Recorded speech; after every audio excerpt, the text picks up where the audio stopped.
5 was the point when the show was handed over from its creator, Joel Hodgson, to the new host, head writer Mike Nelson. The reason was cited as creative differences between Joel and Jim Mallon, the producer. When the show was being formed, the agreement was that Jim would be in charge of the business side and Joel the creative side. And obviously those two things can come into conflict.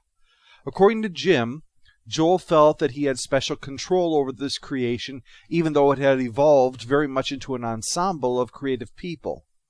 According to Joel, Jim wanted to be producer and director of the proposed movie, with Joel, Trace, and Kevin as associate producers, which was insulting because an associate producer position is basically what a beginner has, and it neglected what not only those three brought to the work, but seemed to make it more about Jim making his movie than all of them making their movie. The thing to keep in mind about this is that the majority of the major talents on this show are Midwesterners. Now, I don't mean by that as some kind of moral superiority thing or anything. What I mean is that they are separated from the New York and Hollywood entrenched systems, and so consequently, they're not meeting with people on a daily basis, and so gossip is not slipping out and stories aren't being spread around and stuff. And so consequently, because of their isolation, well, there was a gentleman's agreement sort of thing that kept all the bad blood behind closed doors. So there's a bit of unfairness in that it's hard to get at all the sides of the story here. Unfortunately, this does mean that things come down more against Jim based upon what we know for 3 reasons. 1, the business structure put in place with Best Brains meant that there was no way they could utilize the phenomenal thing that they built out in Eden Prairie for other creative works. Any show ideas any of them would have, Jim would wind up owing. So instead of encouraging creative excellence, it actually stifled it. 2, Jim's attempts to independently make use of the MST3k property after the show was gone was either tie-in merchandise or very crappy use of the characters, like these horrible Flash cartoons, which gave the impression that Jim was better at the business end of MST3k than he was on the creative side, to say the least. 3rd, and most damning, I think, Mike, Kevin, and future addition to the cast Bill Corbet formed a new project called The Film Crew, which involves skits and them talking over movies. Testing, testing. Oh, hello, and welcome to this fine Honcho Home Video presentation. We're the Film Crew. My name's Bill Corbett. Oh, damn it. Another name that I got wrong. These were to be released on DVD by Rhino as part of the overall development of the Film Crew. They did other things too. They had big plans for this. But Jim leveraged the MST3k license, because Rhino at the time released the show for home video, to stop their distribution. Thus, not only were they not receiving any money for MST3k DVDs and such, except for Kevin, Jim was deliberately blocking efforts for them to carry on their own independent project. I mean, the similarities were solely that they were mocking movies and the show had skits. The premise was in no way connected to MST3k. There were no puppets, there were no silhouettes, there were no mad scientists, none of that stuff. So these do tend to paint Jim in a negative light, and seem to validate the idea that Joel's assessment of Jim being for Jim first was correct. Now again, the overall silence of parties means this is simply conjecture, but it's all we've got based upon what we definitely know. Anyway, Season 5 started normally enough. The only time that word would ever be applied to our first film, which is Warrior of the Lost World, starring someone known only as the Paper Chase Guy. Any fruit to declare, sir?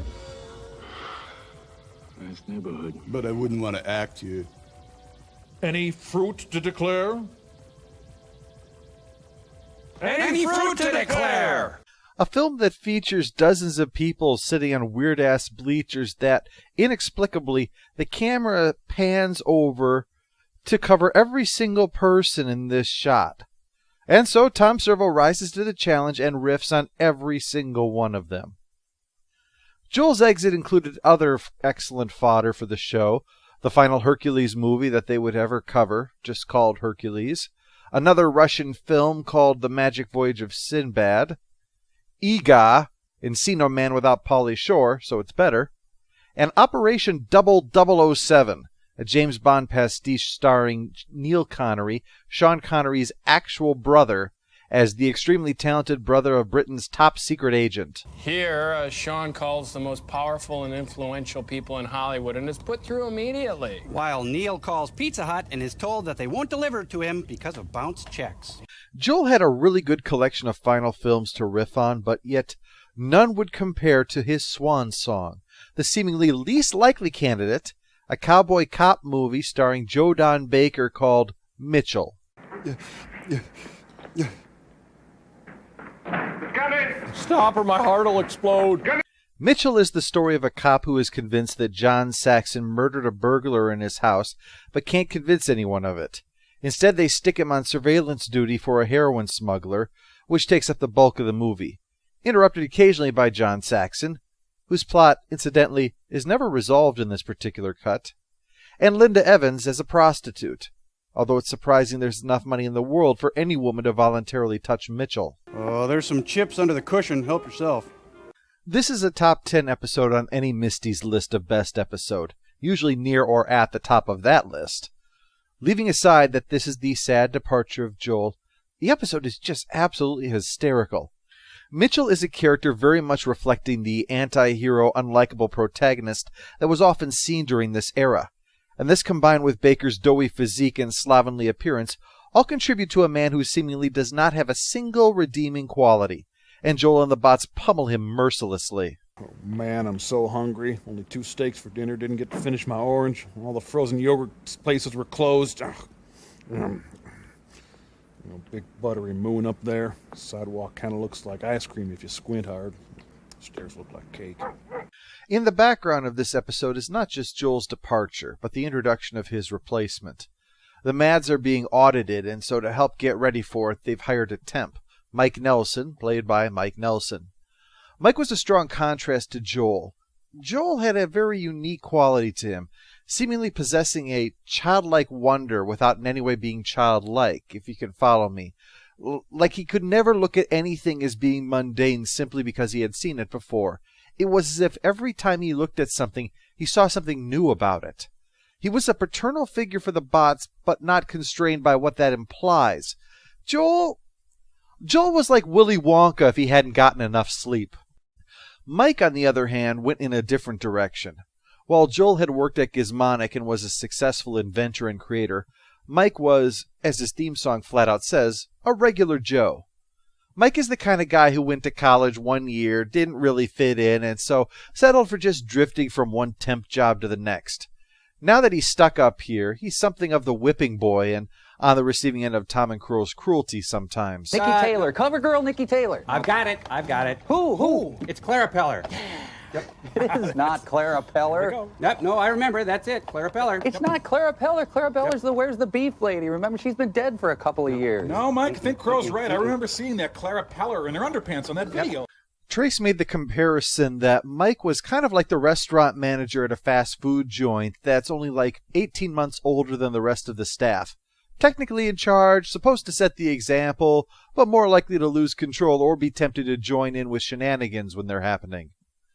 The conflict among the fan base between those who refused to accept Mike and those who did is the largest that it's had to deal with. It wasn't helped that there were some growing pains and the disappearance of the invention exchange. The few they did without Joel were a clear sign they were struggling.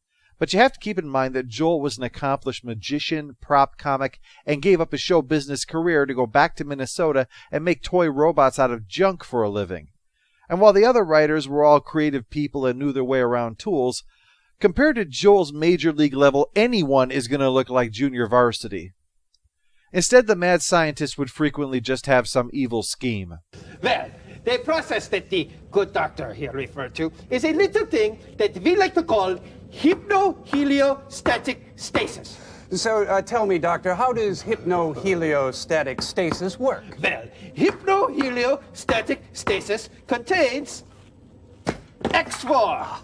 Besides his half of the season containing one of the all-time best shorts, Last Clear Chance, which is the story of railroad disasters as related by a state trooper who shows up at a farmer's house. It's as good as it sounds. Mike also had a number of episodes that went from weird to weird to weird. Examples of these being Alien from L.A., a Kathy Ireland movie, Wild Wild World of Batwoman, which ran into legal problems from, surprise, surprise, the owners of Batman, and Outlaw, a sequel set in the world of BDSM fantasy gore, which gave me one of my all-time favorite MST songs.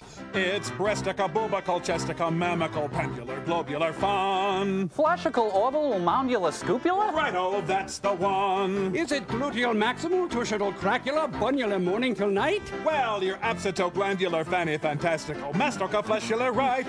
I'll admit, I made it my personal mission to try to memorize that song. It was so complicated and yet so great.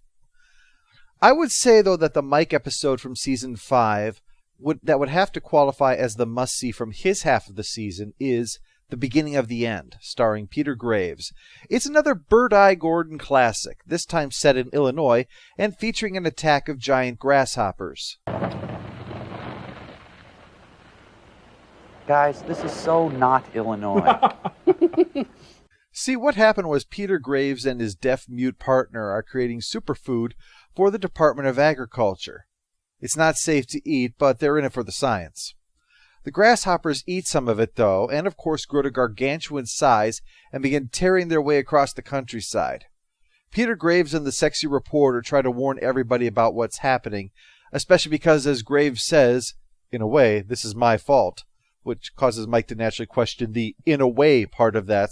But not to worry. Naturally, the lead researcher on the Superfood Project is not a botanist, but an insect specialist, so he knows the science that they need to fix this problem. I hate to ask you this, but where are your nipples? The host segments are a bit of a struggle still. The playing cards for the invention exchange are a good indication of why without Joel this segment needed to die. Although discovering that when left unattended, Dr. Forrester and Frank act like a pair of middle-aged spinsters is rather amusing. But a Bird-Eye Gordon film with his usual level of special effects and hokey plot are a good vehicle for Mike to show that he can riff with the best of them. Next time is Season 6, and the show introduces a new element, but bids farewell to another cast member.